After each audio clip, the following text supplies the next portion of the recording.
event was automatically rolled over to this Ridge event, and everybody who was sitting on the wait list has been accepted for the emails we've been sending you all. I'm going to go through a couple different things here. When we went to Pacific, we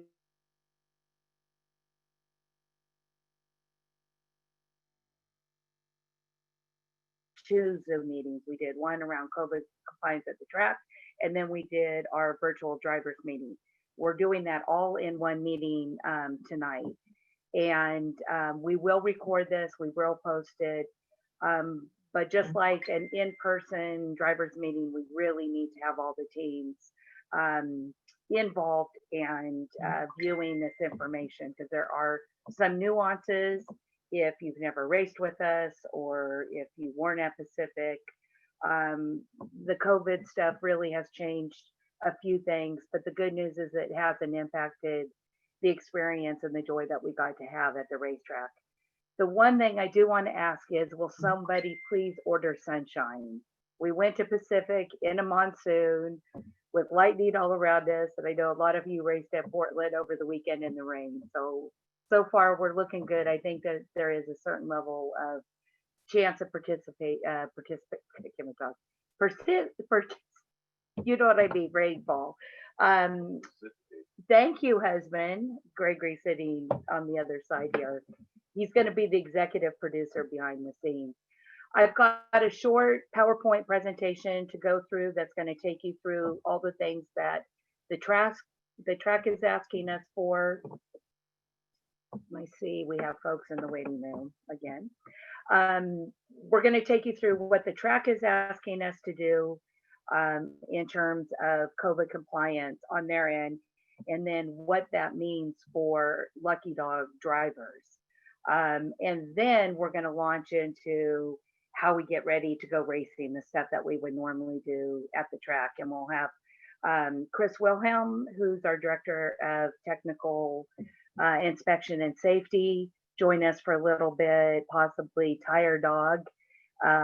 Jason Miles, who runs our tire program, as Director of Sponsorship, depending upon tire questions we get.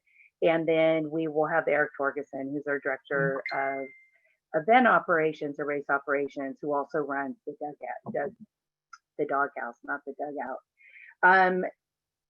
We've got a lot of information to cover. I need you guys typing in your questions.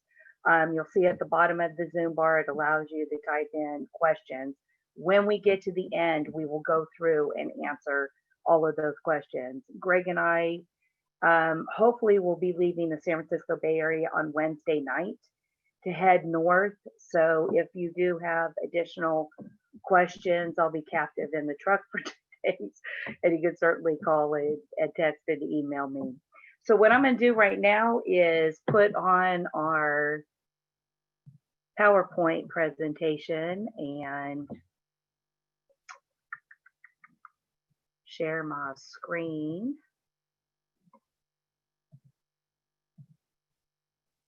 Jason, can you share my screen for me? I see you and not me.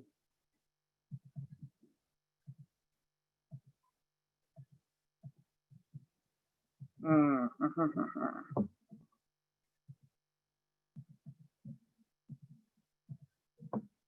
right, we will go share screen.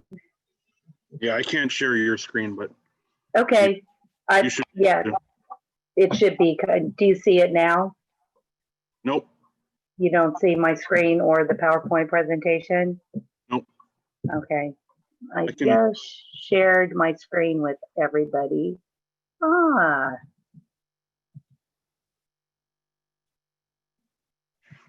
Do you want me to share it on my side? Well, it's saying that it says screen sharing has failed to start. Please try again later, and gives an error code, which is interesting. Okay, let me just try something here. Okay. Try now.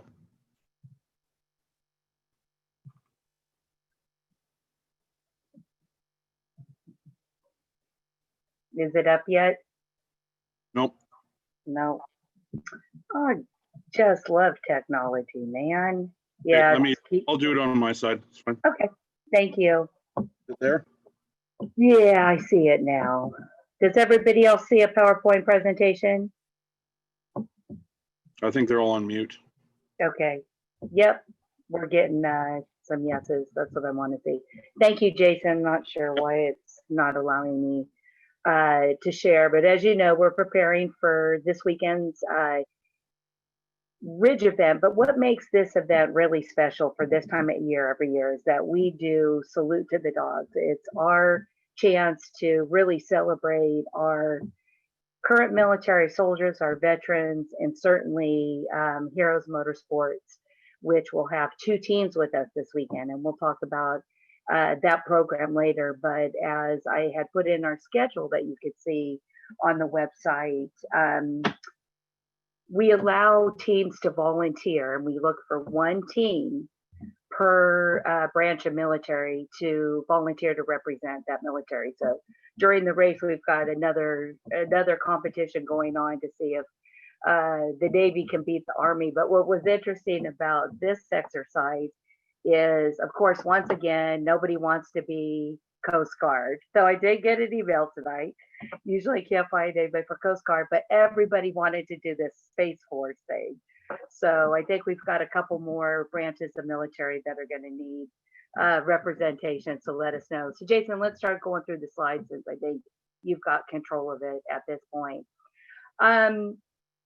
Why is the track and the whole world spending so much time around this COVID protection plan? As you know, the track especially here on the West Coast, all the tracks have been working really, really hard directly with governor's offices, state and local government and federal levels to get the track open at some level. And in the case of the Ridge, they have been open for a few weeks now, and they've actually had some bad dogs, not our bad dogs, but they've had folks that haven't been embracing their health protection plan, and mostly in the areas of masks and distancing, which we'll talk about in a minute. And because of that, I had to sign a second contract this week. And that second contract says that all of us will do what we're being asked to do. And in the event that one of our guests or participants is not in compliance, they'll be asked to leave the track and there is no refund. But more importantly, if they're going to ask Lucky Dog to leave the track, and we don't get a refund. So while we worked really hard, probably about 200 hours just on COVID compliance for Pacific, this was even a little bit more of a grueling experience to make sure that we knew everything that the track expected from us. So what they're basically trying to do is making sure that all of our safety teams, their event staff, our volunteers, our corner workers, and all of you as participants are going to be kept safe while we're there. And all I can say is, I don't know about you, but I feel damn lucky that we get to go racing again. I did not feel that way last weekend in 100-degree weather, Willow Springs, but I'm excited to go do this again. All right, Jason, next slide. I just want to give you a quick overview because there were some, I've already seen questions coming in about what the game plan is, and we're going to cover the schedule in a little more detail. But this is a 7-7 enduro, so we're racing 7 hours each day. But what makes this time of year cool, and we usually do this at Pacific, and it'll be the first time that we've got to do this at the Ridge. We did pay extra to try to get some nighttime. It actually won't be dark, but it will be some after hours racing. We've got 2 45-minute sprints, and those are optional. So if you don't feel comfortable racing the sprints, that's not a problem. On Friday, Tom Pritchett from Turn 2 Lapping will be conducting a Lucky Dog test and tune. I was looking at Motorsports Reg. A lot of you are already signed up for this. What makes this year a little bit different than our past visits to the Ridge is that you won't be able to come in on Thursday night if you are one of Tom's track customers. You'll have to come in on Friday morning, and we'll talk more about that in a little bit. The event schedule is in incredible detail, and it has been posted out on the website, emailed to what 2 or 3 times now, on the forum, on social media. You really need to make sure that you take a look at it, because we've highlighted the things that could really bite us and get the event shut down. Like Pacific, COVID compliance requires that there's no registration table or on-site registration, which means that every single driver needs to be registered by tonight. If you are not registered and I am unable to provide the track with a complete list of attendees for contact tracing that will also be shared with their local government and county, there's going to be a $150 processing fee, because it means you're going to have to be hand registered. We're going to have to resubmit reports, and it's going to be a bunch of hassle, especially since most of us are going to be traveling. So if you are not sure if your team is fully registered, and it does require a minimum $1,200 entry or 4 drivers, but you can certainly race with as little as 2. You can log into your race day. You simply go to teams, and then you click on your team and the upcoming events. It lists everybody that's registered for the event. If you're not sure, send us an email at info@racelucky.com. Please don't text me or send me a Facebook message or leave me a voicemail. It is, with 3,000 drivers right now and 1,200 driver registrations changing, I'm trying to keep everything focused into email so that we know that we're taking care of business. We talked about no bad dogs, that the track is dead serious about shutting us down with no refund if we don't have the opportunity to do what they've asked us to do. One of the major changes for this event is that the paddock and skid pad area, which I believe they call north and south paddocks now, are going to be used for putting all of our trailers, and we'll talk about how many trailers you can have in a moment. But we're not going to be using pit lane. If you remember in the past, we've had like 70 something teams sharing 40 pit stalls, and every single pit stall and trailer is going to need to be 10 feet apart. So there was no way to put you all on pit lane. We'll have a whole process I discuss later for moving you in the paddock. And like Pacific, since it is such a large paddock area, we are making sure that it's a 10-minute minimum pit stop for fueling in our every 2 hours. So there's no reason, if you're parked out in the skid pad, you still can't get fuel. Drivers changed and out to pit out with time still on your timer. So those are going to be the things that are probably going to be the biggest difference for all of you. Next slide, Jason. Where you've probably seen this at every track right now, a lot of this is on social media for all tracks, but there are no spectators, which means that the only people that are going to be allowed into our event are drivers, crew, your immediate family, and the staff, whether it's ours, volunteers, or the track staff. So folks that just show up at the track and aren't associated with teams, etc., won't be able to come into the track. Most of you now have seen that there is a track e-waiver. This time, like Pacific, we had 2 waivers we had to sign, actually 3. This one, the track has only given us 1. And I do understand that it asks for if you have minors, and it's a little bit wonky how that works, but you just need to go to the second page, remove the bright red button that says remove, and it removes the ability to enter any minors if you don't have them, and then you're able to simply submit it. If you're having problems, email us, or you can talk to the track directly. One of the other things that was supposed to happen is it's supposed to generate a QR code. I still haven't received mine after about 10 days. Many of you have, many of you haven't. I talked to the track about that as well. But what is going to be important is that when you complete your e-waiver, it generates a master checklist for the track to use as you pull in the main gate. So regardless if you have the QR code or not, you're going to give your name, and you're also going to have to provide ID. So make sure you've got your driver's license or your state ID card or your passport, because they need to see their COVID compliance health protection plan requires that ID is shown. Um, Again, there's no registration area. The track is asking that, you know what, Jason, I think the reason why part of this is cut off is the ratio, the screen ratio, I think is not set at 16:9, just to let you know.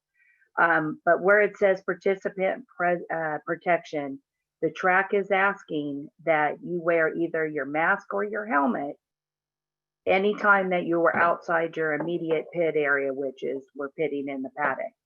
If you happen to walk out of your pit area and you forget to put it on and the track sees it, there's not going to be a lot of patience for asking you to comply.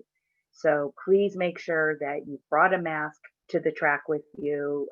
Lucky Dog now travels with a COVID box, and that goes right along with the terrorist policy that we carry now.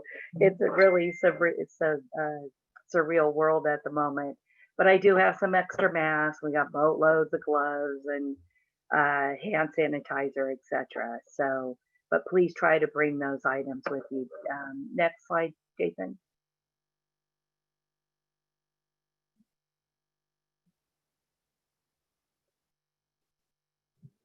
Nope, now I'm the host again. Let me see if it's going to allow me to share again. Jason, are you still on? Or are you muted? Yeah, it's not allowing me to share. Ah, there we go. Thank you, Mr. Chris Wilhelm. Let's go ahead and go to the next slide, Chris. And I did take the time to put ridge pictures in there. Some of the cars that are in these pictures from last year, unfortunately, no longer with us. So a little bit of a tribute. Oh, and now we're back to the crazy weather we had in Pacific. All right, so the move-in. The move-in is Friday morning if you are signed up and participating with the Turn 2 track day. Anybody who is not participating in that cannot get into the track until 4 o'clock. As before, the track wants to make sure that nobody is queuing up on the road coming into the track, and you won't be able to get in there early. So please don't arrive until 4 o'clock. The Lucky Dog staff will be on site during the day to help move in track teams and non-track teams at 4 o'clock. And again, we will help you do the 10 feet minimum between trailers and race cars in the paddock. You're going to need to minimize all extra vehicles, passenger cars, trailers, etc., because teams are only going to be allowed to have one vehicle or trailer that they're working out of in the paddock during the race, and the rest of the vehicles have to be parked elsewhere. When we set you up with 10 feet apart, it does not mean that all of your buddies, are together. I realize that some of you are sharing tools and fuels and those kinds of things.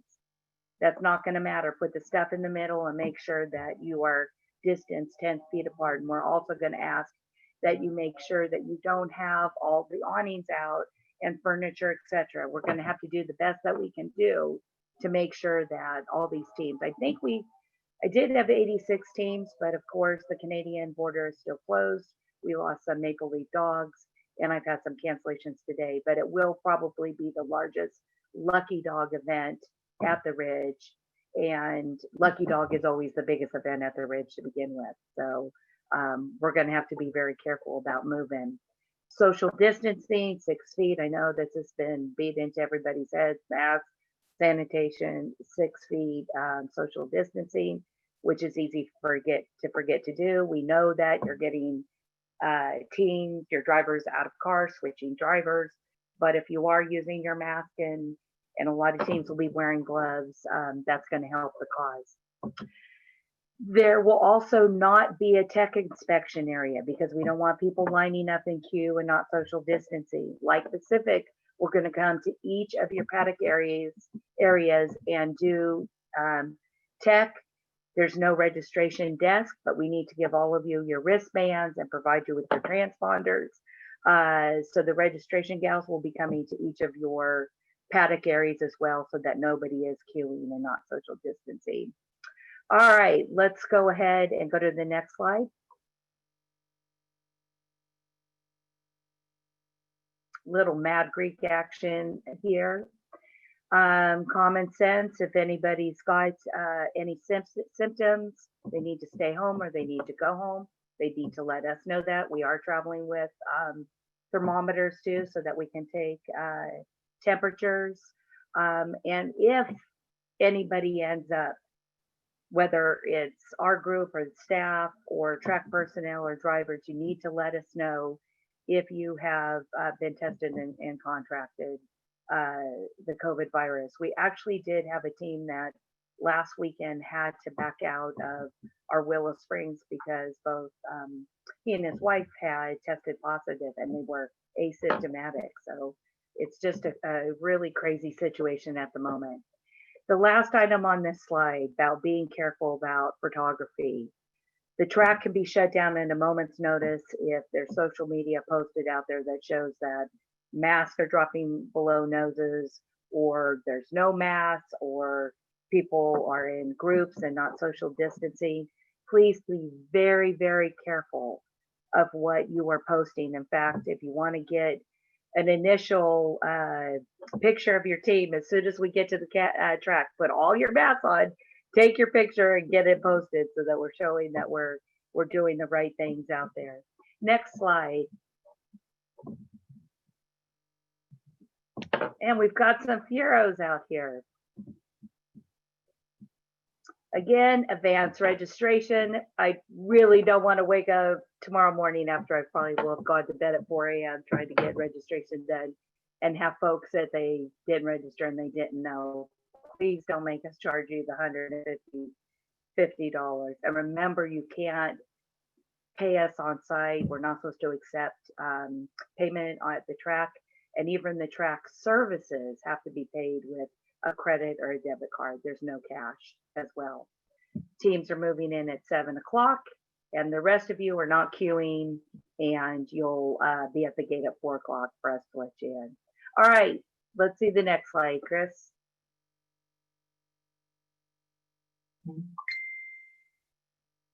And we've got our Heroes Motorsports, one of 3 teams, and 2 of the cars will be there. One of the cars had some problems at Pacific, but I think it's on the men. We've already talked about that you have to show up with ID. You may have a QR code or not. Don't panic if you don't. We're going to be using the paddock and skid pad for pit lane, and our staff will be there to help you. What I need you to do is to make sure that you understand that the staff is doing the best that they can do. If you've been to the Ridge with us before, out of every track that we go to, this is probably the hardest one for us to move into. And for some reason, we tend to have a little bit of drama. This year, no drama. The team will be there. And I think, actually, I think there's 4 staff that are coming in early. So thank you, Lucky Dog staff. And we'll help move you in. But please try to make it pleasant for all of us. Bless you, husband. All right, next slide.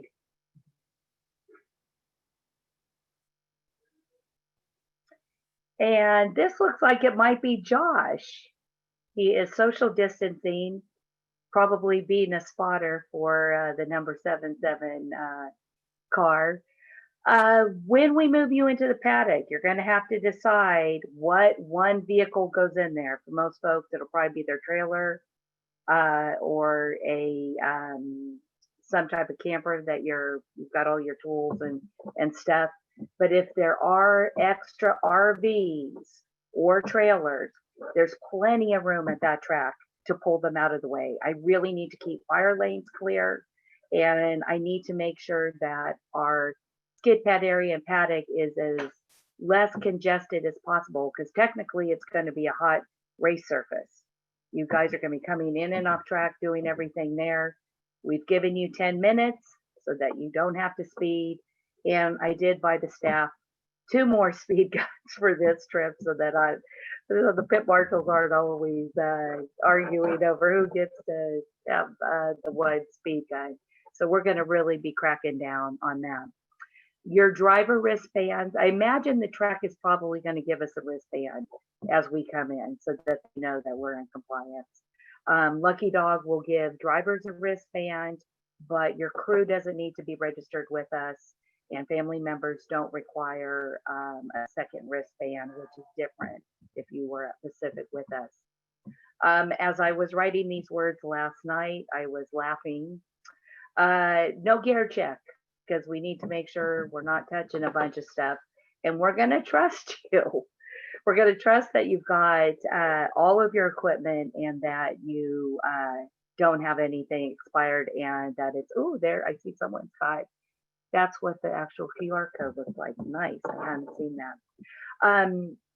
So if you're interested in getting one of the new cool holographic 2020 gear check decals for your helmet, we can certainly dig those out, and when Bree and Jerry and the registration staff come, we might be able to have them at least give you one of those that we see that your helmet's in compliance.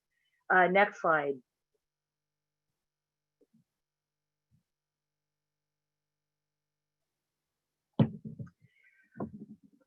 When I was at Willow Springs on Monday, I think the question that I heard the most is, I didn't bring a tech form. Do you have one?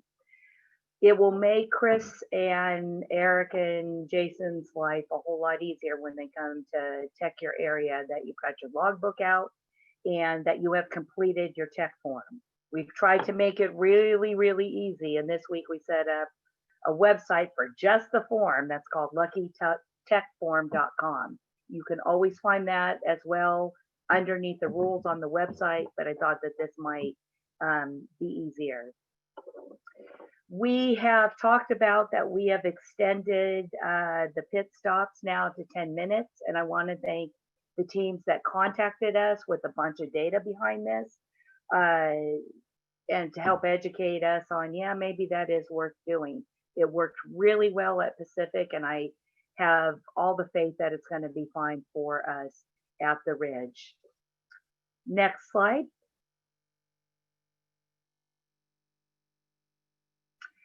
On Friday night, we need to have everybody teched between 5 and 8 p.m. period. The Lucky Dog staff will be leaving at 8 o'clock. We're not going to be staying there late. If you do arrive late, the track will be open still, and you're going to have to move in by yourself. Again, make sure you're 10 feet away from everybody else. And there is no reserved assignments for paddock. I mean, normally I know I try to get you guys with your friends and all that.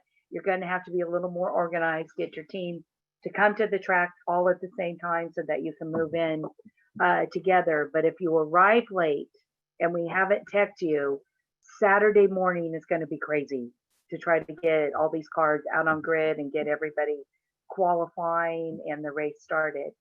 I can't take our staff away from qualifying and some other things to get the race started to tech people. So you're going to have to be patient. It's possible that you may not be teched until after the green flag is dropped. Please, please try to get there between 5 and 8 p.m. This is one question that I've received quite a bit that is discussed in our rules as well as the event schedule, but you will be receiving during the tech process your Rebellion number panels. That is a set of 3 that's for free, and they really look cool, that are complete with your numbers. If we have some teams, I know that there were some teams that rubbed up their numbers a little bit at Pacific, come see us for another set and we'll get you hooked up. You'll also receive your Hankook windshield banners and your 2020 sponsored decal packs. Some of you had texted me tonight saying, hey, can you mail those to us in advance? I can't. I've got 3,000 drivers, 600 teams now, and we just can't get those shipped out to everybody. It's worked fine. This will actually be Lucky Dog's 5th race for the season with panels. So it works fine to get them on there. We have all the equipment that you need. If you need something removed, I recommend you remove something before you get to the track. But we do have heat guns, goo gone, squeegees, everything you would need to put these on, as well as experienced staff on our end that have been doing it 1,000 times now. There will not be a novice school. If you have brand new drivers, you can email me and I'm willing to do a special Zoom meeting with them, maybe even tomorrow before Greg and I leave, or we try to do it while we're up there something. I am willing to entertain that, but you're going to need to email me and say, hey, Kath, I do have brand new drivers. Will you spend some time with them? And it would be my pleasure, and we'll find a way to do it. If you haven't been to the Ridge, there's all kinds of new buildings there and a new cafe. The cafe is going to stay open later until 8 o'clock p.m. so that all of you can have dinner. Unfortunately, we don't get to have our Saturday night dinner. Last year, I think we did a spaghetti feed. That was a blast. Can't do that because of social distancing, but I absolutely encourage you to partake of breakfast, lunch, and dinner at the track. It'll be cafes open from 7 a.m. until 8 p.m. And that was something special that they did for us. Please bring cards to pay for it. The track doesn't want to be handling cash. Go ahead.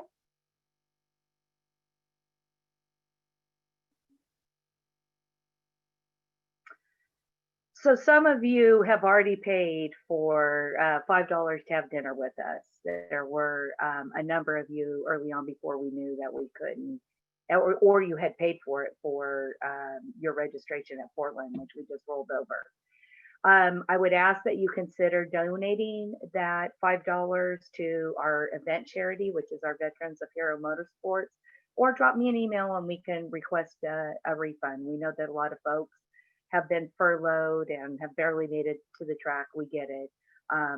But it would be cool if we can raise some good money this weekend for Carrie King and her group as they try to put the third car back together after a little bit of catastrophic failure at Pacific. We will do a contactless full prize selling raffle tickets. You don't have to be present to win. We've done it now at Monday when we were at Willow Springs. We pulled the tickets, we tape it to the prize, and you come by later to check on it. And there again is all kinds of great stuff that's going to be given away. And it's a good $3,000 worth of sponsor gifts that are going to be given out, including a race capture unit. So that's always a fun raffle for folks to try to win. Next slide, Chris.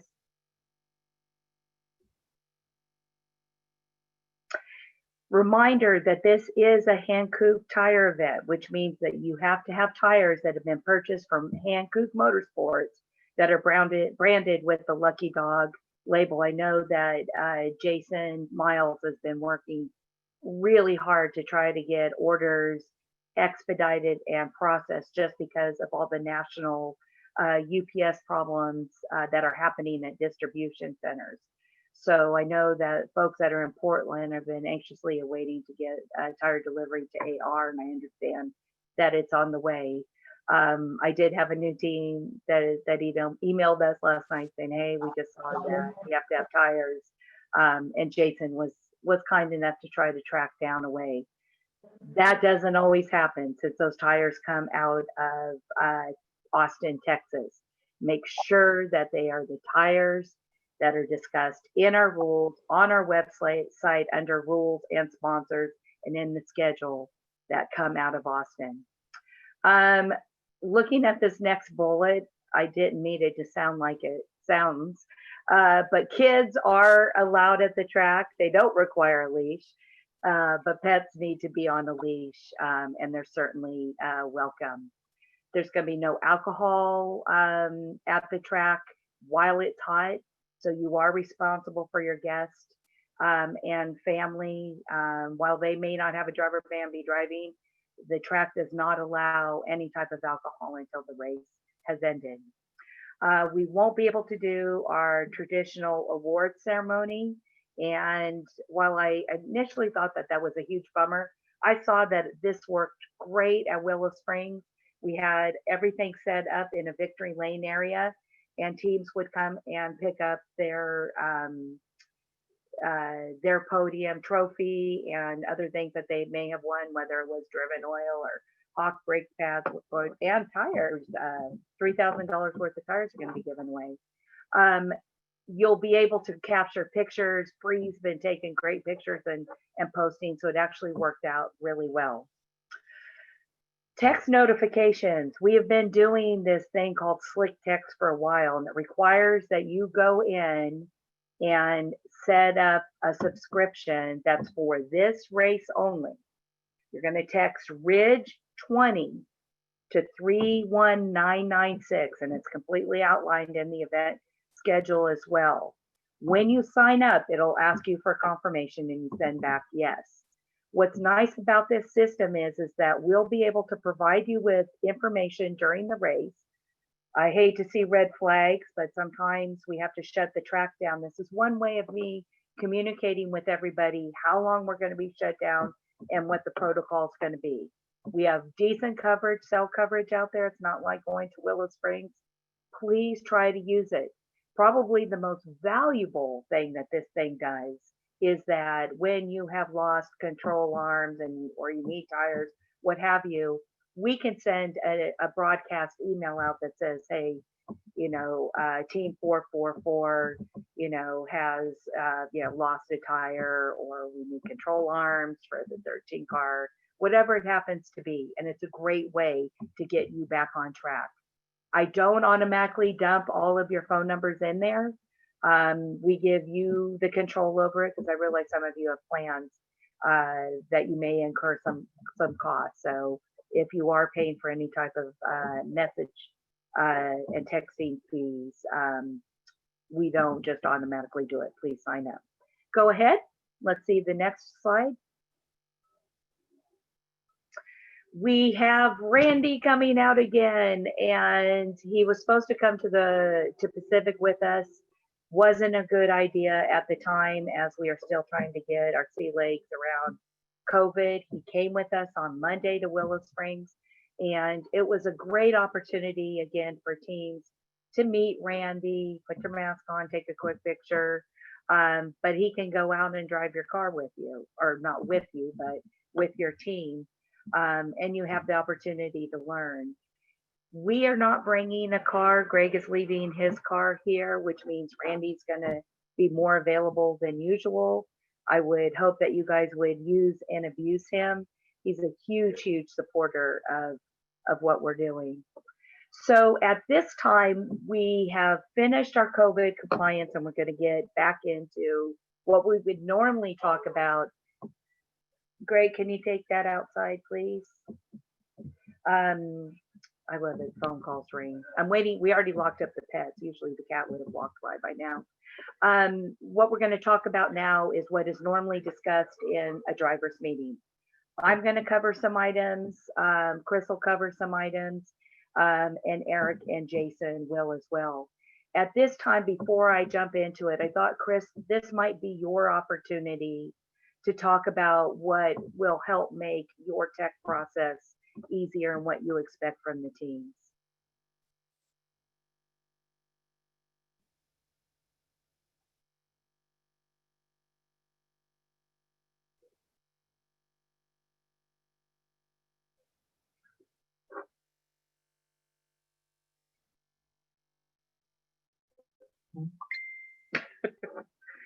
Chris, are you there? Unmute yourself and give us a quick talking to.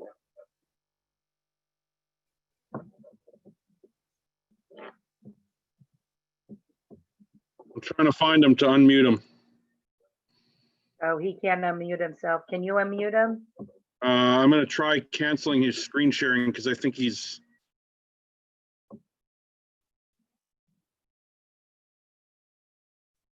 Boy, someone's got a bunch of pets. Chris, we can't hear you. You're not muted, but we can't hear you. It's your faulty headset. Yeah, it probably is. This that is working like better? being on pit lane. Oh, Nice hopefully you can hear me background. now. Nice Yeah. background. All right, there we go. Sorry. Okay, so I was bringing up that slide again that gave the address. It's www.luckytechforum.com. That is where you will go to get your tech form. It's just a hot link to our normal tech form, but got to download that, fill it out. The part that takes us the most time on that is filling in all the dates on your safety gear. So, write the date for your belts on there, write the date for your window net on there, write the date of your fire system when it was installed and last time the cylinder was serviced. That takes us forever to figure out, especially in the dark when the faded cylinder numbers are tough to read. So it saves us a ton of time if you fill out the tech sheet beforehand. And then the other thing I would advise on that is don't lie. We had a team do that. That did not end well. Don't put the wrong date on the tech form. That's just not good. Beyond that, what we'll end up doing is we'll have a cart full of stickers that we're wheeling around the paddock. We will come see you and the vehicle. And hopefully when we approach the vehicle, there'll be a tech sheet under the windshield wiper, or at least on the windshield where we can pick it up. And your logbook, if you have one. If you don't have a logbook, we will give you one. But if you do have a logbook, please have it with your tech form on the windshield of the car. We'll pick it up, we'll check over the car quick, and we will assign you all the stickers that you need. If it's a new build, we'll take a little bit longer checking over the car, or if it's significantly changed, we'll take a little bit longer looking over the car. But as Kathy already mentioned, we're going to have to get through the whole entry field, anywhere from 70 to 90 teams, not exactly sure how many, but in 3 hours. So we will be moving as quickly as we can to accomplish that goal. There's really isn't much more to the tech process. So just help us out by having your tech sheet and logbook on the windshield of the car, and we will wheel our cart around and get to you. If you notice that we missed you because you got there late, we'll come back around again. We will find you and we'll tech the car from 5 to 8 p.m. on Friday. Thank you, Chris. What happens if they've lost their logbook? Then you will get to purchase another one for $100. And we'll make a note of it in the logbook and on the tech sheet. Don't lose your logbook. Same sort of thing. We've had a team that needed to correct items that chose not to correct the items and would rather just lose the logbook so that we didn't have record of it. But we do have record of it, so don't lose your logbook. It won't end well for you. All right, thank you. Jason, do you have anything you need to add on regarding the tires program for this event? Just the one thing that I wanted to say is make sure you come through tech with your race tires mounted. Don't come through tech with the wrong tires and flicks and whatever else and say you're going to put them on later, because as Kathy said earlier, this is a Hankook event. All events going forward are Hankook events other than Area 27. And so if you don't have the right tires, you're in Superdog class. So make sure you have the tires mounted. The only other thing I would say is I have 25 sets of tire stickers. That's all I can get right now because of COVID. They come out of Italy. And so we can't get any more right now. So I have 25 sets. I'll distribute those to the teams that ordered the tires the soonest. And that's all I got to say about the tires. Yeah. All right, thank you.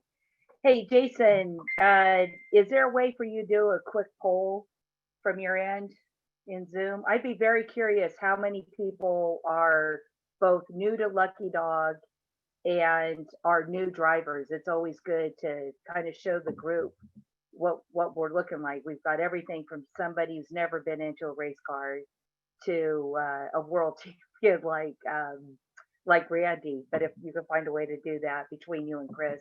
And in the meantime, you can throw me back on and I'll talk about how we get our race started. If you have not been to Lucky Dog, and you have done Lemons or one of the other series, there are a lot of similarities, but I'm going to go through what is involved when we start a race and how we conduct our events and how we keep you safe. On Saturday morning, what will happen is normally we have a driver's meeting, which we won't have that, but we will get everybody out on grid, lined up at pit out to do qualifying and practice. We start with a 40-minute qualifying and practice that is designed to do a couple different things. It's our first point of data to understand what you in that car, your drivers, for those track conditions, the weather against everybody else that's out on track does, so that we can start to put you in the appropriate class. Lucky Dog is a no contact series, and we are a qualifying based model. Eric will talk a little bit more about the safety aspect of that. But in the morning, we'll put you out. We want all of you to put in as many of all of your drivers as you can. You don't have time to do that. I've got one team, I think it's got 10 drivers. I think those rotor, which I think is awesome.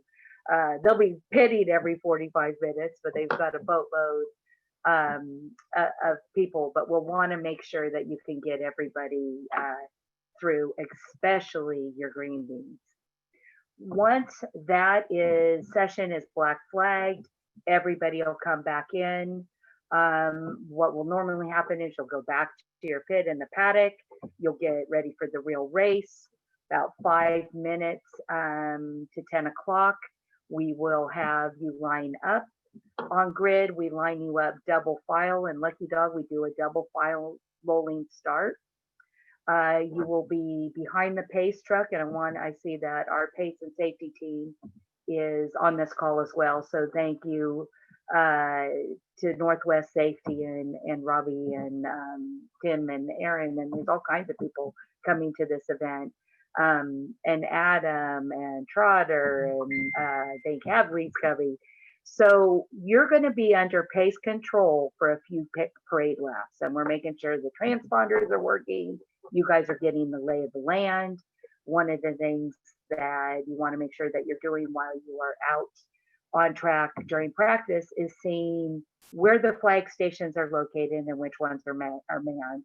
Because we have so many cars, I paid for full track coverage, but you want to be understanding where those flag stations are. Those are going to be the only way that I can communicate to you. And we're going to talk about flags in a minute and how you are under control of a flag station, etc. When we are doing these parade laps, you're going to be under a full course yellow. The pace car will be out there. Traditionally, they do 2 laps. It's a great place to get a picture along pit lane if we social distance. But we do want the group to be bunched up 2 by 2, and we throw what's called a late green. So you're going to go out, you're going to be under pace control. Pace is going to shut their lights off and they're going to come in to the paddock. You are not going to follow them into the paddock. You get to go racing. So you're going to continue creeping. They're going to throw that green flag and it's on. And that's when I sit there. You'll all notice me. I close my eyes. I go like this until you've all got through turn 2. If you do not feel comfortable with this double file rolling start, which I completely agree with, hang back. Nobody is asking you to be up there in front. In fact, they probably have 5 teams that are already out there before we're even getting, off of the track from qualifying. So let the faster cars go out. Unfortunately, we don't have classing information. Otherwise, we could put A cars and Superdogs out first, etc. We don't have that level of information when we start Saturday morning, but we will have that level of information for the Saturday night sprints, and everybody will receive an A, B, or C or Superdog sticker, and we'll line you up on Saturday night. For more information on how the sprints work, I'm going to refer you to the event schedule.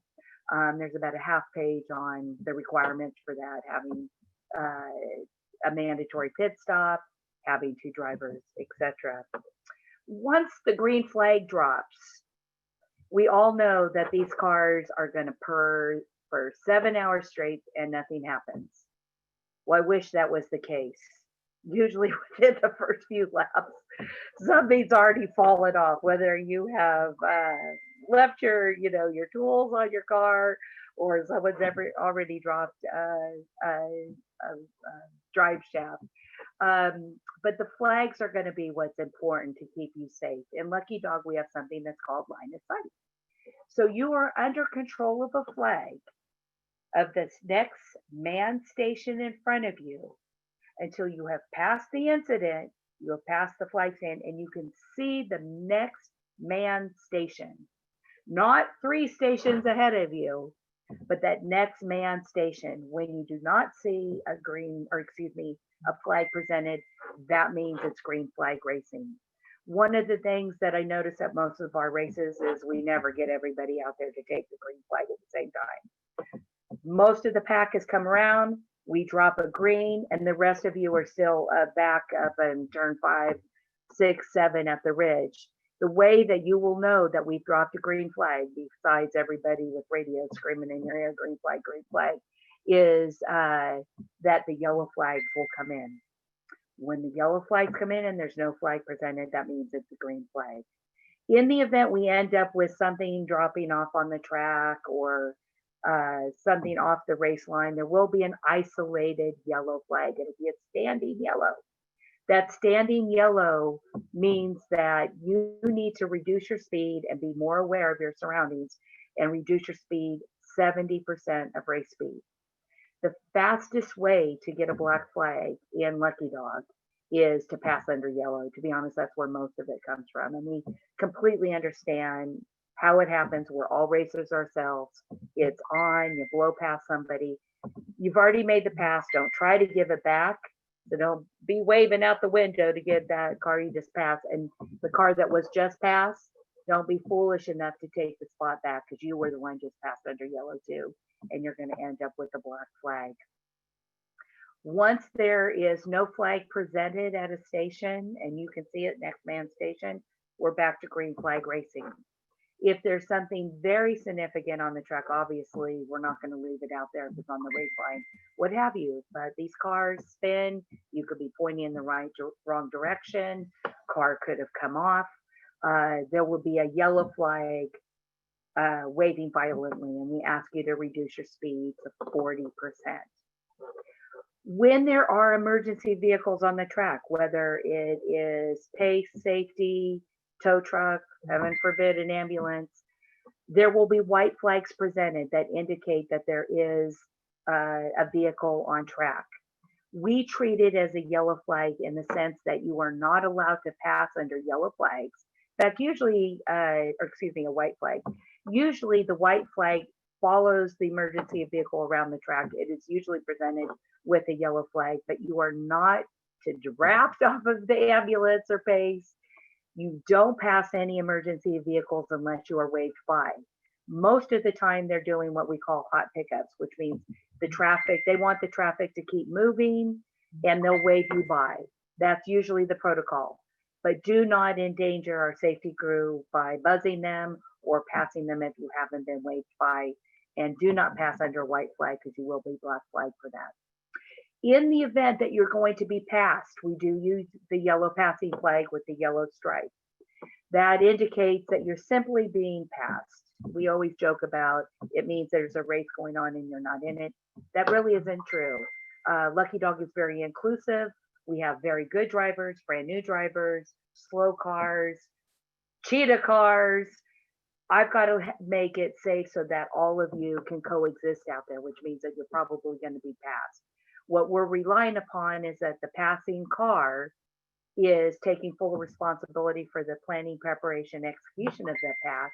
But your responsibility as the car that's being passed is to maintain your speed, hold your line, and be predictable so they can get around you easily. If feel free to point and give them directions as to where you want them to pass, or if you happen to be slowing down. If you run off track, it happens. We don't black flag you until we have 3 events within an hour. We understand 2 wheels off, 1 wheel off, sometimes 4 wheels off, or someone coming off track happens. And that's different than some of the other race series. We understand that. But if you have now created your own race line that's in the dirt or near the trees, we're going to flag you for that. But if you spin off course, I need you to gather your thoughts, see if you can get some assistance if you're in view of a flagger, and safely return back in traffic. Don't panic, whip it out there. Be careful on the reentry. If you are a team that's disabled, there's lots of eyes and ears out there. We know that you're out there. We're going to come get you. I need you to remain in the car, belts, gloves, window net up. If we come up to you and you have gotten out of your car and it's not on fire, your team is going to be put on the trailer. We all know what happens when folks get out on live racetracks. So please, everybody stay in their car if we happen to be the one that's stopped on track, or we've had to stop the whole race. The one flag I hate to see any race is the red flag. It means something very significant has happened, and I need all of you to come to a safe and a controlled stop on either side of the track pavement. I want to emphasize controlled stop. We had a lot of problems on Monday at Willow Springs with teams just jamming on the brakes under red flag, and you're going to collect the field behind you. Carefully come and stop. I've also want to emphasize that you need to remain on the pavement. I know, I'm sure there's been a bunch of rain in the Pacific Northwest. There's mud out there, but it drags everything back onto the track and kicks up rocks and gravel and makes it slippery. So you're going to move over to the side because we need to get our emergency vehicles to whatever that incident is quickly. Now, of course, if you are the car that's disabled and the car is on fire, get yourself out of the car, turn on, we talk about this in the rules, you're going to turn off your kill switch, you're going to pull your fire suppression system, and you're going to get out of the car safely, and you're not going to be standing on the hot track in traffic. But other than that, if we haven't scared you enough, the message I want you to know is that safety is number one. And my job is to return you home in the condition that I received you, and that is hopefully safe and well. So if we do have a red flag incident, even if the weather 70 degrees or whatever it's supposed to be, can still be warm, or if it happens to be pouring, I'm not going to leave you out there. We make a quick determination by safety through control to decide, do I send the pace truck out to come pick up the leader? In that case, we usually go to all black. You remain where you're at. The pace truck comes out, attempts to pick up the race leader, brings you all the way into pit in, and lines you up on pit lane, not in the paddock, on pit lane in the wall that's against the hot racetrack, and you'll stay there for additional guidance. I'm emphasizing picking up the race leader because that's always going to be in our intent to keep everybody in the same position. There is something called an emergency override, and we have it happen at the Ridge. It means control has asked us to not release cars at pit out, or we need to just get cars bunched up and off the track because there's something significant. And yes, somebody's going to have an advantage there or a disadvantage, and there's nothing we can do about it. You're not going to get your laps back. It's called racing, and I need you to understand it's for safety reasons. When you are entering back on track out of pit out, you're going to come to a complete stop at pit out. They're going to take the timer off of your car that you received at pit in when you come to a complete stop, and you're going to observe the blend line. I'll have Eric talk a little bit more about that. At this time, I am going to turn this over to Eric Torgerson, who is also known as Bulldog. He takes care of the dog outs, and he's responsible for race operations to keep everybody out there and safe. And he's going to go through some of the things that are important, both in terms of safety on track, but to be honest, the most dangerous place, and that is fueling your cars. So Eric, if you guys can get Eric switched over, that would be helpful. Chris, are you able to, okay, perfect. Hey, everybody. Am I unmuted? You are. Spectacular. Such a handsome bulldog. Where'd you get that haircut? Did you cut your hair yourself? Of course I did. You cheap ass. Before we start here, Kathy, there was a question in the chat that people want you to answer. Okay. This has been a participant-only event. However, you also mentioned that families can come. Where is our cutoff line for who can show up to the event? The thing that was different in the language of the health protection plan between Pacific and the Ridge was this particular event at the Ridge spelled out that you could have family with you. Whereas, and this is such a gray area because we're all family, right? And you want to have your friends there and all that good stuff. The more people that are there, the biggest risk we all have. So the track language does allow for your family to be with you. Okay, guys. And yeah, that language wasn't at Pacific. So the rule is cohabitating family can come with you guys. For those of you who are asking in the chat. So as Kathy said, my name is Eric Torgerson. I am the Director of Race Operations. I am on a terrible internet connection. So if I cut out, I apologize. I'm watching all of you guys in the video. So if all of a sudden my audio goes to garbage, please give me a thumbs down and like wave your hands around and let me know that I'm no longer making sense. My job is basically to make sure that our race goes off without a hitch and that we follow the rules as best we can. And we try to make sure that everyone on the racetrack has the best race that they can.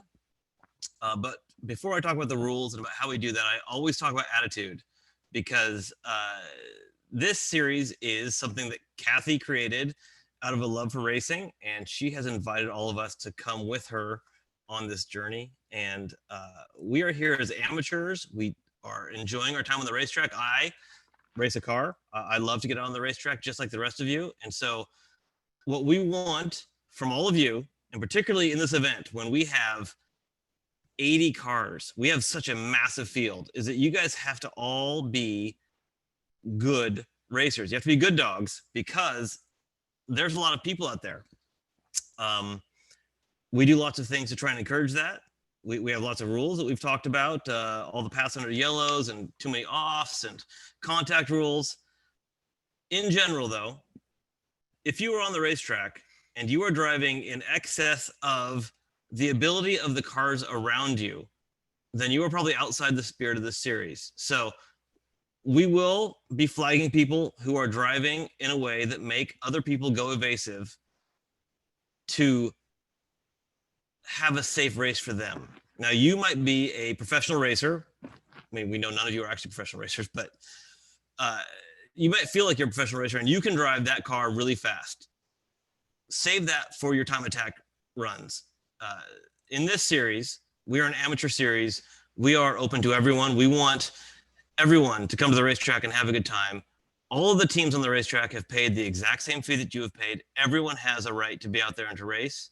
So your attitude as you approach the racing with Lucky Dog is more important than your position on the racetrack. If you go out to have a good time, you and your buddies run a clean race and you end up P1 or P40, either way, it's all about how you treat the racing and the attitude you bring to it. And that will directly affect how you relate to me if you get a penalty and if you come to Black Flag. So that's why I bring it up every race, is because I want you guys to know that what I care about is that everyone's having a good time, everyone is safe, everyone is comfortable, and people are doing the best that they can to their ability. So I'm going to repeat that quote that I just said a minute ago because this is important to me. You need to race to the ability of the people around you. If you do something that makes somebody else uncomfortable and they go evasive to avoid your car sliding through a corner, even though you may have made it through cleanly, that to us is unsafe racing, and we don't want that to happen. So for all you fast teams, that's super important. while we're talking about fast teams, let's talk about Superdog. Most of you who are at the pointy end of our speed spectrum already know about Superdog, but I'm going to touch on it here so everyone's aware. We have a speed limit at racetracks. We recognize this is an imperfect system, but it's a system that we have. So we utilize it. We set a lap time. We don't want crazy, crazy fast cars running with our series. Not that there's anything wrong with really fast cars, but this is an amateur series and we want you guys to bring cars that fit in with the amateur nature of our series. So if you go too fast, we're going to tell you you've bumped into Superdog. What that means is your race isn't over. You can keep running. You can keep going for the day. You're not eligible for the prizes because you guys have stepped beyond what we want you to bring to the racetrack with us. The next day, if it's on Saturday, on Sunday, you'll be put back into regular classing and you can try again. We encourage all of you guys who are at the pointy end to understand that we are going to keep those lap times low. So if your car has gone faster, and I was looking at the weather, it's going to be 65 and cloudy. All these cars are going to be going faster because the track's going to be dry, the weather's going to be cool, you're going to make more power. So if you are a fast car, aim for reliability, aim for lap time, lap after lap, and make it a safe, clean race for everyone around you instead of pushing the limits at every single corner. And you'll ingratiate yourself to the staff, to us, and to the races around you, and you'll have a good race where you run the whole time. So that's Superdog, and I apologize, I'm looking at a list here on my side. Let's talk about penalties. My main job is to administer penalties. When you guys do something wrong on track, you're going to come see me, and I will hold you for a set amount of time to make sure that you feel the pain of doing the thing you did wrong. There's lots of ways to get penalties. Passing under yellow is the absolute most common. The second is too many offs. Lucky Dog is a racing series for amateurs. We know you guys probably don't know what you're doing half the time. If you put 2 tires off, and even if you go 4 tires off, we're understanding. Go out and figure out the limits of your car, figure out the limits of you as a driver. But if lap after lap, you're putting tires off, 2 or 4, we're gonna pull you in and tell you to calm down and hold you down for a little while. Other things that happen, unsafe around safety. This is strange to me, but it happens at every race. We have a white truck that goes out there on track. It has giant flashing yellow lights. This truck is not racing. It is out there to try and help cars that are broken. It's out there to make sure people are safe. These are our safety crews, and we care about them because they put their life on the line for all of us to have a good time. If they feel unsafe, we're going to pull you guys in, and I'm going to have a serious talk with you. And if you are really, really well, you will go and talk to the safety crew when your stint is done to apologize. But we take that very seriously. Do not be unsafe around safety. Also, if you go off track and you decide the right answer is to throttle out and you come back on track at speed and you endanger other cars, we have unsafe reentry. That will get you a penalty. And we have contact. Lucky Dog is a no contact series. We take this very seriously. Most people have way, way too much time in making their car pretty. It doesn't necessarily mean it's fast. However, it means that they're pretty. So we would like your cars to stay pretty. And so we have a no contact rule. We also understand that contact happens. When contact happens, we assume both cars are at fault. That means both cars will be flagged, both cars will come in, both cars will serve a penalty. In the rare event that one car comes in and says, oh my goodness, I went off track and I smashed into that car and it wasn't their fault. The car that got hit will be allowed to continue racing if they can, or will not be penalized after they fix their car. However, we generally assume that pretty much everyone has both cars at fault. It takes 2 to tango. You have to be in the wrong place to have contact happen. So all contact is a 5-minute penalty for the first time. After that, 10 minutes, 20 minutes. If you're making repeated contacts, you're doing something wrong and you need to back down your driving. So contact is taken very, very seriously. We will penalize you for it very seriously. Passing under yellow, that's the most common penalty that we get. That is the most common reason I see people. We have line of sight flagging in Lucky Dog. Kathy already touched on this. I'm going to touch on it again because this is important. When you can see a yellow flag clearly ahead of you, you're driving and you look up and there's a flag station and they're waving their yellow. You are under yellow. If you pass at that time, you have passed under yellow. So when you see the flag, you're under yellow. Likewise, when you get past the incident and you can see a flag station directly ahead of you that does not have a yellow, you can go racing it again. Now, I'm going to caution you guys on this, and I caution this at every race. When you pass the incident and you can see that next flag station, you might want to wait another second before you start racing. Sure, you might lose position to somebody else racing, but that person who passes you might get a pass under yellow because the flagger didn't feel you were clear of the event yet. This is up to the flaggers, not up to us. And we allow them to have that leniency because it's up to them to decide if it's safe or not. So pass under yellows happen all the time where people claim they were past the event or that they hadn't reached the flag station yet, and so they were not yet under yellow. Yellows happen when you can see them, and they only stop once you are definitely clear of the event. So use caution in that, and everything will be well. One last thing, often these flag stations only have one person in them. That person might need to throw a white flag to tell you the safety truck's ahead of you and to give you that warning. A white is always a yellow. Say it again, a white is always a yellow. What it's telling you is you're under yellow and the safety truck is ahead of you. That's a double warning. And so if you pass under white, you have passed under yellow, and also you might have endangered safety. So that's a double whammy, and it might be really bad. So hope everyone's listening. A white is a yellow. Having said all of that about our penalties, the most dangerous thing that we do in this race is to put fuel in a car. We are taking a flammable liquid that turns into a gas, and we are pouring it right next to steaming hot brakes and smoking hot exhaust and an engine that's unstable. And so fueling is where we pay the most attention. We have volunteers, and the volunteers will be walking the paddock, and they will be checking on you to make sure you're fueling safely. I'm going to read the fueling rules real quick here so everyone can't claim they haven't heard them. When the car comes in, do not jump in front of this car. I realize we don't have a pit wall here. Don't jump in front of the car. Let them come to a stop first. Once the cars come to a stop, the driver has to get out. The kill switch has to be off. You're going to treat the pit lane line like a wall. And this is hard. There is no designated pit lane wall here. You're going to need to talk to your volunteer near you and figure out what they want to see for you designating that pit lane wall. Because you cannot have people who are not safe near the car while it's fueling. And this is a technicality, and I'm going to side on the side of our volunteers. If they think you are unsafe at all, if there's somebody not in fueling gear near the car, even if it's technically over the line, they can penalize you. We always fall on the side of safety. So make sure you guys are keeping distance from these cars while the fueling's happening.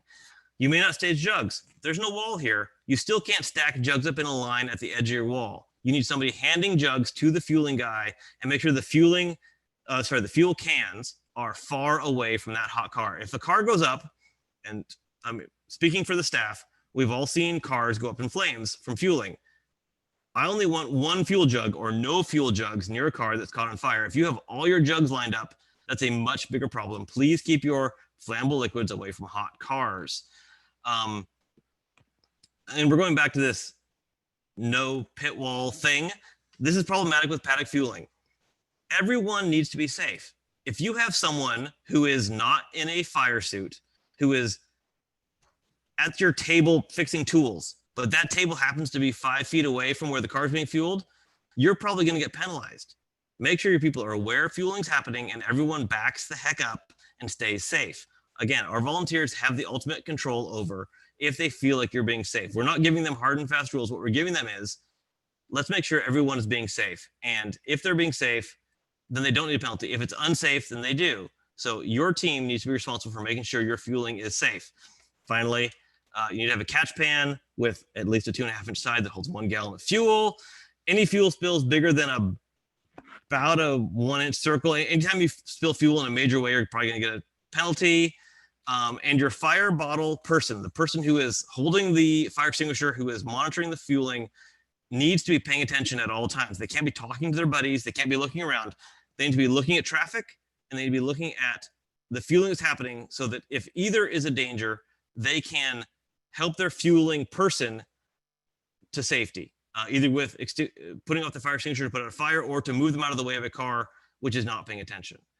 All right, finally, pit lane speed, 15 miles an hour. As Kathy said, we are going to have radar guns. We have 3 of them now. We will have people who are walking around just throwing radar guns at you. 15 miles an hour feels slow in the car. In the pit, it feels fast. So do not exceed 15 miles an hour or we will hold you. If your car repeatedly exceeds 15 miles an hour, I'm going to hold you for a long time because I want to make it real obvious that going fast doesn't get you any benefits. Okay. Last thing, I take this COVID virus seriously.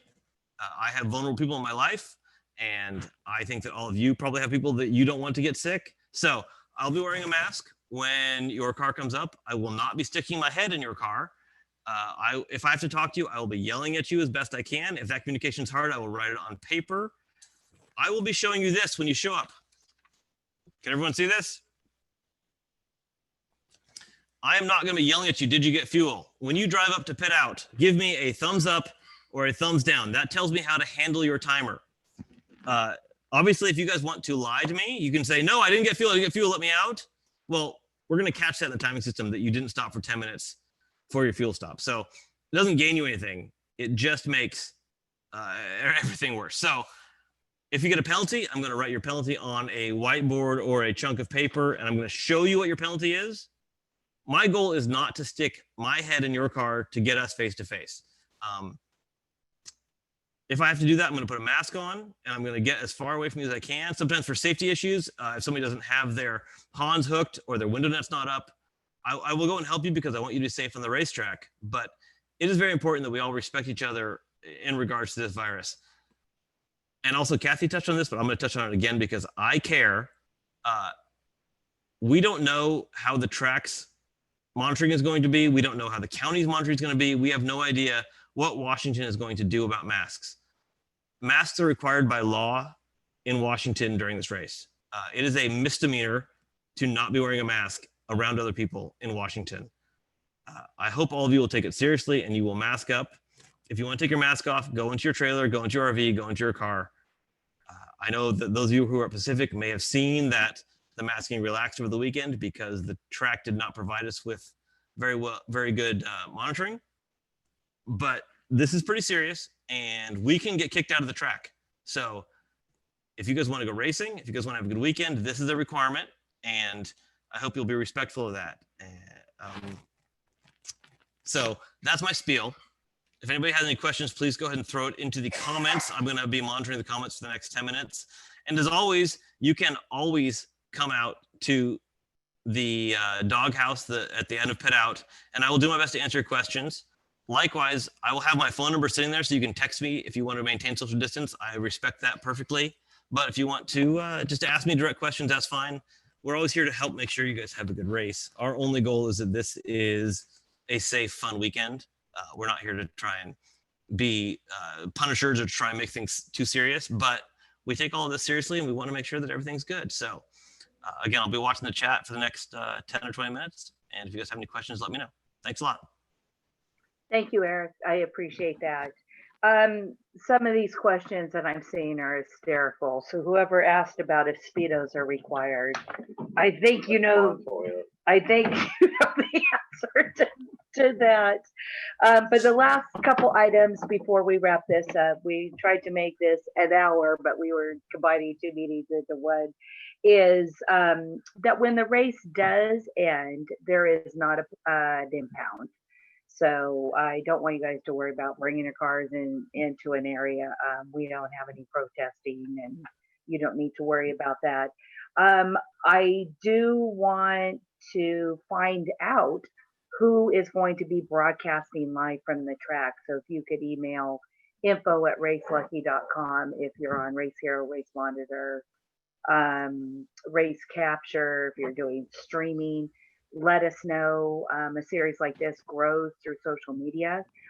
If you are posting videos and photos, etc., out on social media that it looks like we're all doing the right thing on COVID, come let the gals in Race Central know, and we're going to give you some extra raffle tickets.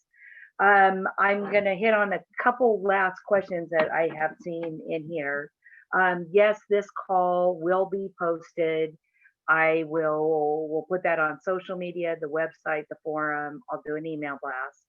We didn't advertise that because I needed you guys on the call, and thank you, because there was 189 people on this call at one point. And I really appreciate your guys' business. I mean, this has been really really tough times, and we understand that. We've tried to be flexible with everything from, helping you out on a late fee, etc. If you haven't already burned that bridge before. But I really want to thank you for supporting this Lucky Dog team, because it has been a living hell for a lot of people, including us, to try to get racing back under green flag. All right, last couple questions. Will there be a map for parking? There will not be. Tom Pritchett at Turn 2 is the renter of the track on Friday. He always sets up the paddock in such a way that lucky dogs who are staying for the race are in one area, and the folks that are not going to stay. So he does a good job managing that. We're not going to interrupt that. So we're not going to be providing a map. We're going to let Tom take the lead on Friday, since that is his track rental day. And when the track is turned over to us, we'll help folks get moved in, and we're all learning as you are. Any questions regarding the track day? It goes to turn2lapping.com. A lot of questions were asked tonight about the track day. It's not a Lucky Dog event. And Tom is amazing. What's even cooler, Tom's team is going to be racing with us this weekend. So I won't tell you what car number that one is. There seems to be some confusion about the definition of participants. The Ridges plan looks like it's a bit more open than Pacific was in terms of bringing your family. That doesn't mean bringing all of your extended family. It is clearly a no spectator race. So if folks come, they're going to need to hang out in your pit area, because there is no viewing areas that are going to be open. The new pedestrian bridge is not open, and folks need to stay within their own areas. There was a question about food and food trucks and all that good stuff. The track has a new cafe, and we're going to do everything we can to support it. We've talked about their hours. There was a question about, if I have less than 4 drivers, how do I pay that balance due? Email me directly at info@racelucky.com. You've got the opportunity, and we don't charge a late fee on that, but you need to take care of business tonight. Send us a note and let us know what's going on. You can PayPal us that amount at info@racelucky.com. That is our PayPal address. And please put what team you are and what you're trying to pay for. We're really not supposed to take any kind of payments at the track. So let's try to wrap this up within the next 24 hours before Greg and I leave tomorrow afternoon. The registration deadline is normally midnight tonight. What I'll do is I'll leave it open, because I'll probably be working till 4 o'clock in the morning like most nights. I'll leave it open until probably 3 a.m. and then I'm going to close it. So try to make sure you take care of that. There was questions about changing drivers in pit lane. I need to be very clear. Nothing happens in pit lane. Everything is going to happen, whether you're changing the driver, fixing your car, or fueling your car, or just parking your car. It needs to be in the paddock. There was a question about, how do I complete a waiver for my family? That same waiver link for the track needs to be completed by everybody that's entering that property, or they're not going to let you in. So make sure you get that done so that you end up on their list. Pit or paddock speed is going to be 15 miles an hour. There was a question, is it 10 or 5? I know that 10 is incredibly painful, but the paddock is full of other participants, people, dogs, and children. Igor asked about spotters. Depending upon where you are spotting from, it sounds like we need to make sure that everybody's got a mask on unless you're sitting in your paddock. Unfortunately, I was trying to watch Inslee's press conference today, and I had some bad internet connection. So I'm going to be researching that a little bit more. As you know, in California, we've been heavily shut down again with spiking and mask requirements, and I wouldn't be at all surprised if Oregon and Washington follow suit. If we have any photographers, the track has a new procedure for getting photographer credentials. email me right now. I think I've got one photographer because our usual two photographers, one will be racing with us and the other one I think is probably already in Montana. And the last question, okay, are masks required if we identify as socialist protesters? And I'm waiting for somebody to end up with the team name that is CHOP. I'm just expecting that. So if you need to change your team name tonight, let me know. But the last Hey, thing, Kathy. yeah, Hey, Kathy, Eric here. There was a question about showers. Do you know if the showers are open? that I do not know. Is there showers in those new bathrooms? There should I be don't showers. remember. The showers were open when we were there the last time. So Okay. Yep. That's what I thought. But the track has not advised me that there would showers would be. But keep in mind, we are the largest event that goes to that track, and there is one main bathroom and porta potties. So there, I think I counted almost 250 drivers. And then you figure you've got family and crew and all that. There's going to be a lot of people in that paddock. we only have So- 177 drivers because they're the only ones in here and there's staff in here. So 174 people can drive.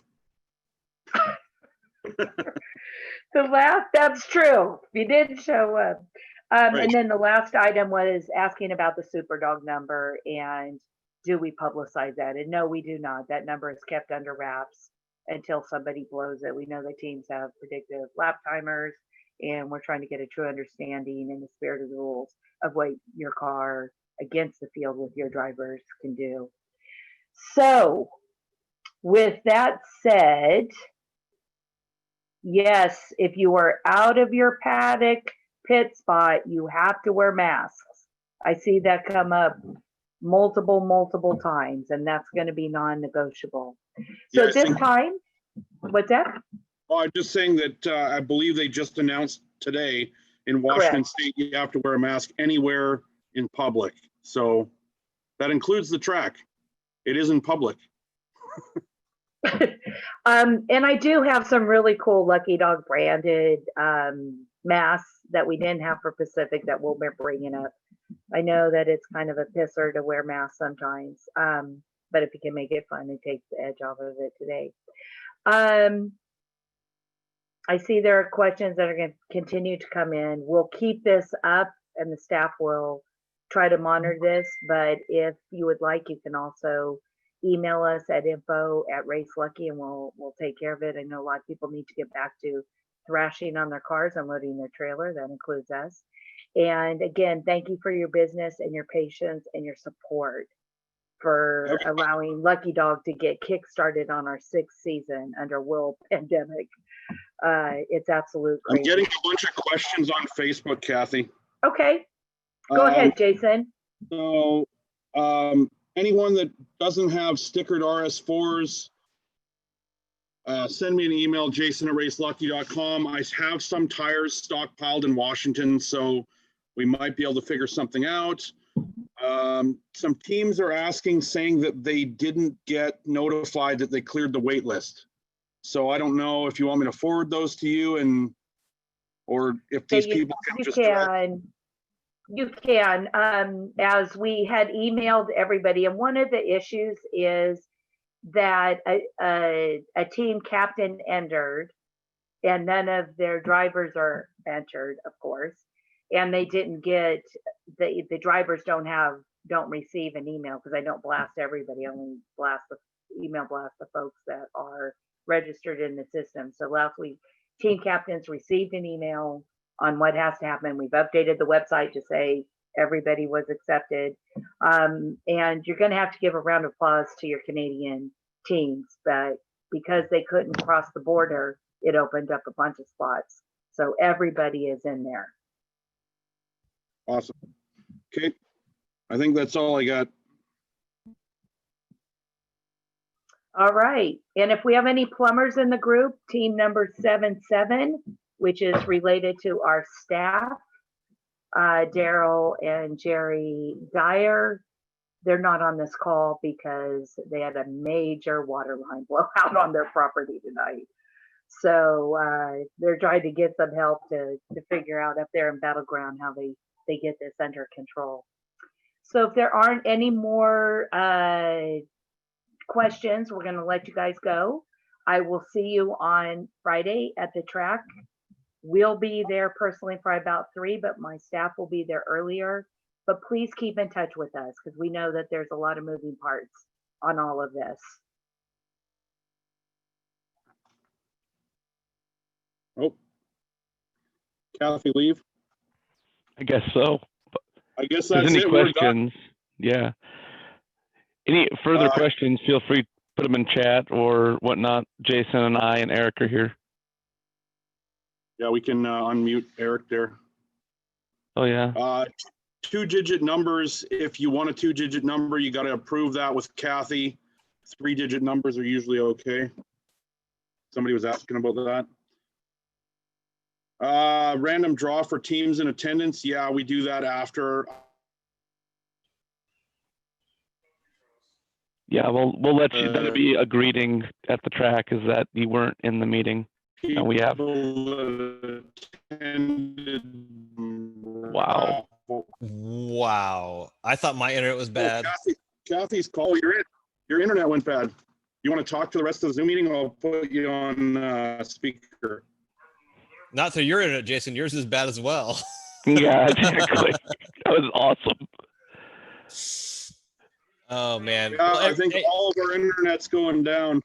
To all of our participants, I appreciate you guys being here and listening in. If you guys have questions, you can always email any of us. Our emails are readily available on the website. Also, we're all on Facebook and we're all in like all the chat platforms. So we are here to help you guys out. We know this is a strange race with all the COVID compliant stuff, and there's 80 of us, which is going to make it really hard. So if you guys have questions, keep typing into chat. We'll keep chatting with you guys. But you can also reach out to us at any point in time, and we will be here to support you. I think my internet's back. I answered Kathy's call and I'm hotspotting, so that's probably why. Nice.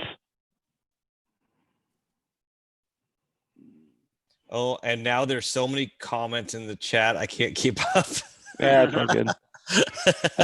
Abe Douglas, yes, all stickers will be available. That's what we'll have in my cart as I go around the paddock. We hand you everything you need, your panel, your car numbers, front and rear bumper numbers, the tech sticker that lets you on the track, and then all of our sponsor stickers.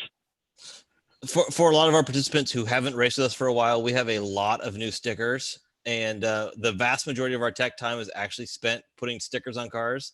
So if you guys want to come find us in the red toolbox, walking around doing tech, and get stickers from us ahead of time, that will speed up the process a whole bunch. So if you want to be proactive, come get stickers from us and then put them on your car so that when we get to your car, it's already stickered up.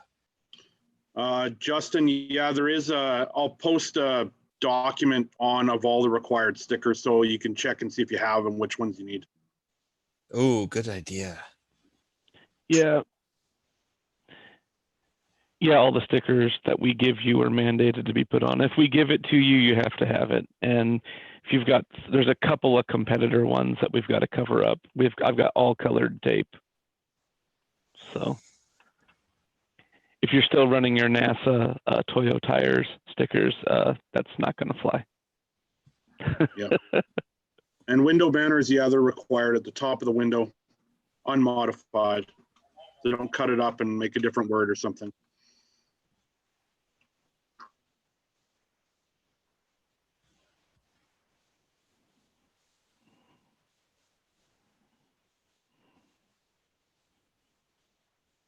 The Yokohama, that sounds like a virus. Oh boy. So there was a team, yeah, there was a team at Utah that cut it up and changed gear wrench to beer winch. That didn't go over well. I mean, no, but it was also hero status. Yeah, it They was. did have to replace it. Yeah. Yeah, so that's a note, actually, guys. While that was funny, it did actually affect the race. They had to come off the racetrack and stop racing to fix their stickers. So don't mess with their stickers. And in fact, if you guys make it to the starting line and your stickers are not on the car because we have 80 cars to tech and it's impossible to watch everyone, you won't start the race. We will just make you sit there until your stickers are put on. So we do take it seriously because these guys are supporting us. They're giving us all of our prizes at the end. They give us sponsorship money. They help keep this series running. So we do take the stickers very seriously. Also, if you're a photographer, please make sure all your pictures have the stickers looking really nice because that helps us out as well.